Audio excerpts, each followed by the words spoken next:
सब प्रेम साहिब बंदगी।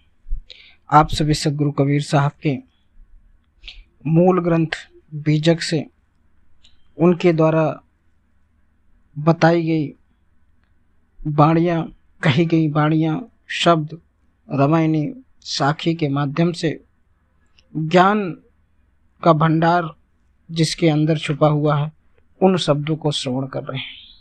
क्योंकि सदगुरु कबीर साहब के जो शब्द हैं बड़े अनमोल हैं।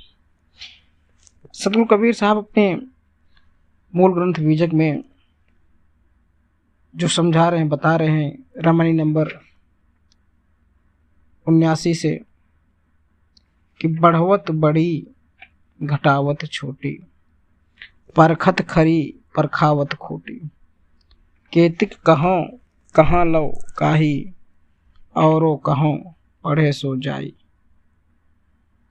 कहें बिना का मोहि रह न जाई, बिरही ले ले कुकुर खाई। सदगुरु कबीर साहब कहते हैं, यह संसार में आकर तुम भोगों को भोगते रहते हो और वासनाओं में वृद्ध होती जाती है। इन भोग विलास तमाम संसाधनों में आप व्यस्त रहते हैं। जो मनुष्य भोगों को छोड़ देता है, उस छोड़ देने से वासनाएं घटती रहती है। जो ऐसा करता है, आगे सदगुरु कबीर साहब जी बताते हैं कि आखिर में कितना समझाएं संसार के लोगों को। समझाने की भी कोई सीमा होती है। दूसरी बात यह भी है कि कोई समझने वाला भी तो होना चाहिए। फिर भी बिना कहे रहा भी तो नहीं जाता।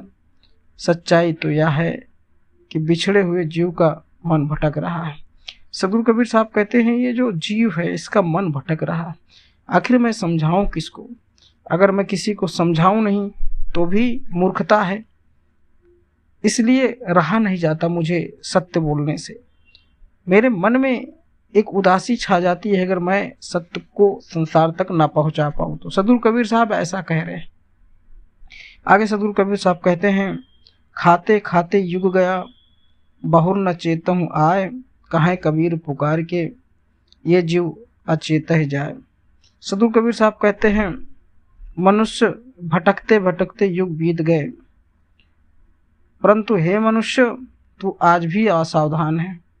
तुम्हारे अंदर चेतन वो जग नहीं रहा है। तुम अचेत पड़े हुए हो।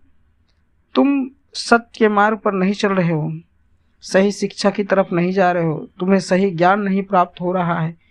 तुम भटक रहे हो। तुम तमाम इन ऐसी काम वासनाओं और गलत संगत में पड़कर अपना जीवन बर्बाद कर रहे हो। सदगुरु कबीर साहब जी कहते हैं कि सावधान करते हुए उन्होंने कहा है कि हे मनुष्य, बदहासी में अपना जीवन तो क्यों खो रहा है।